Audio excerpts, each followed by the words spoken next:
What's going on, guys? G2 here. Welcome back to the bench, and today we are gonna try something different. That's what we like to do.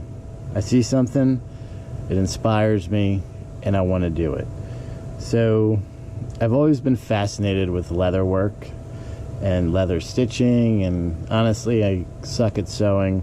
I can do it, I'm not great at it, but I think I can make this work. I was at the range a couple weeks ago. Old guy was out there with a suppressor, and he's seen all these suppressor covers that they have on the market now, and they're using all kinds of heat resistant fabrics and velcros and laces and all that stuff. But this dude had a leather wrap on his suppressor, and I thought it was just one of the most badass things I have ever seen. And it wasn't anything fancy. All he did was get some old boot leather, wrapped it around, got a leather shoelace, and just wrapped that around and held everything in place. But you know what?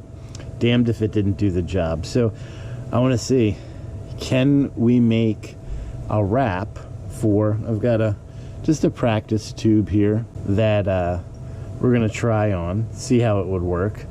We've got here some pretty thick leather here.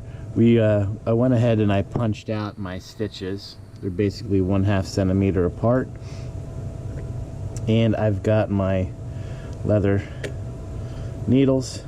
So the thing for me was the thread. What kind of thread? I can't use regular sewing thread. If I use leather threading, it would be really thick and it would probably not look great. So I did a little research and I found Kevlar line. This is used for Kevlar gloves, vests, all kinds of Kevlar materials, what they use to sew those pieces together. It's also used as a kite string, which I did not know. Relatively inexpensive. This was 100 feet. I want to say I got it for $8, $9 or whatever. But it's got a tensile strength of 100 pounds, and it is Kevlar, so it's heat resistant, burn resistant, stretch resistant. It's pretty solid stuff, and I think it should hold up to the heat. That's what we're gonna do today.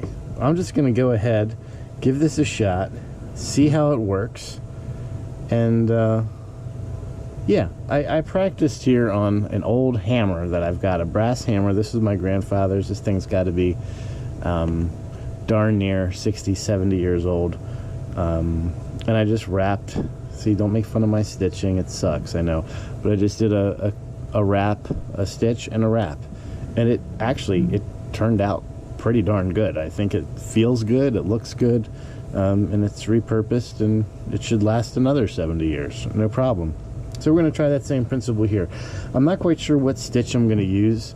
There's a variety of stitches that we could use here. I'll let you guys know when I'm done what was the stitch I decided. I'm just going to kind of freeform it and see what happens. So what I'm going to do is we're going to set this guy up on the tube. We've got our leather all cut and ready to be stitched, and I'm just going to let the camera run. I'll fast forward it so you guys aren't watching this for hours on end, and we'll see how it turns out in the end. I think it's going to look pretty darn cool. So if you're watching this video and you're not subscribed, I'm sorry, I hate to do that to you guys right when it's about to get good, right? Hit that subscribe button, hit that notification bell so you're alerted every time I upload new content, and I am going to be uploading a ton of content here soon, and it's going to be all weird, funky, kind of cool things like leather wrapped suppressor covers, right? I mean, why not? America. All right, so here we go. We're about to get ready here. Now, before I got into this, what I decided I was going to do is I was going to put a little flap here. I just crazy glued it in there, so I still have access to the holes, but my thinking is when we wrap this around, right, it's going to create a little bit of a barrier for our thread, so our thread isn't going to be right on our shroud here, and that should protect the thread just a little bit more and give it a little bit of a nicer finish, so you're not seeing any black underneath. It just looks like it's leather wrapped all around the way. That's at least the idea. I think it should execute okay.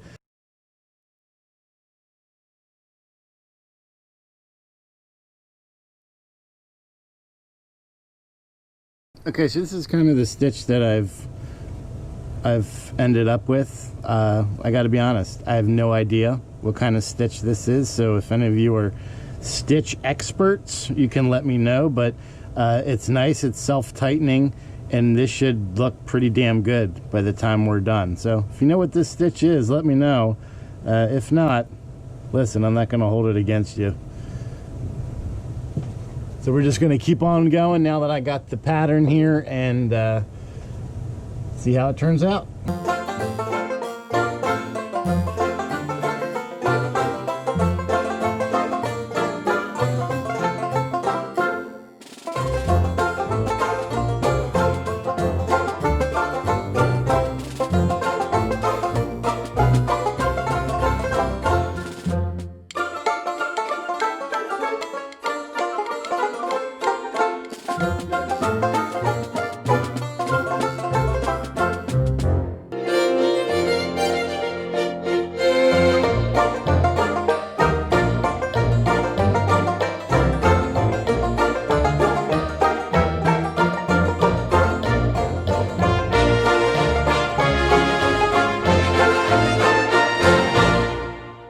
It's all done, and I think this looks pretty damn good. The little method that I used at the end of pulling the thread back under the stitches is an old trick that I learned back way when I was doing golf club repair, and older golf clubs used thread. I'm not that old. I did refinishing, so I didn't, you know what I mean? And that's just an old method of just pulling that under to keep it tight. And then what we'll do, just to lock everything down, is I'll drop a little dab of crazy glue here right onto that right there. And as that sets, that is not gonna go anywhere. So it's gonna just kind of embed itself within the leather and within the stitches. And when it dries, it'll dry clear. You could always, you know, if you want to really reinforce this, you can do crazy glue dabs on the actual seams. Like that. Doesn't matter. We're going to oil this up anyway, so when that dries, it's not even going to show. And that's the idea. So that's pretty much it. I guess those home ec classes way back when actually paid off. I don't know where that stitch came from. It must have been ingrained somewhere in my memory of doing it at some point, but I have no idea what it is, so don't ask me. I don't know. It's just kind of the way that it worked out. And just to give you an overall look here to show you